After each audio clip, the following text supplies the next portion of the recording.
సరిగ్గా నెల రోజులు లేదా 45 రోజుల క్రిందట నిఖిల్, కావ్యాలిద్దరూ కూడా ఎడమొహం, పెడమొహం. అవునా? వాళ్ళిద్దరూ కూడా ఒక షోలో కలుసుకున్న తర్వాత మనందరికీ అబ్బా! వాళ్ళిద్దరు కలిసిపోతే బావుండు అనుకున్నారు.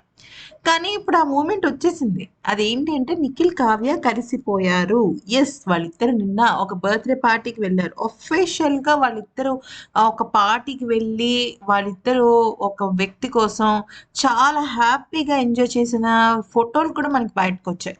అయితే ఈ సందర్భంలో నిఖిల్ చాలా హ్యాపీ ఫీల్ అయిపోయాడు.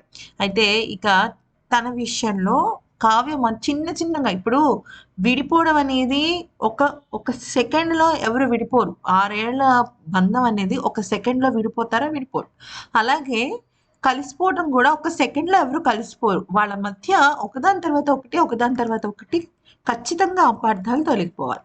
అయితే నిన్న ఈ దంపతులిద్దరూ కూడా అటు నిఖిల్‌ని, ఇటు కావ్యని కలపడంలో చాలా సక్సెస్ అయ్యారు.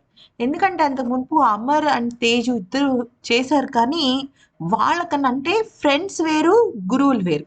ఈయన గురువు కేటగిరీకొస్తారనమాట. అంటే ఒక మెంటర్ మనకి లైఫ్ చూపించిన వాళ్ళ మాట మీద మనకెప్పుడు గురువుంటుంది.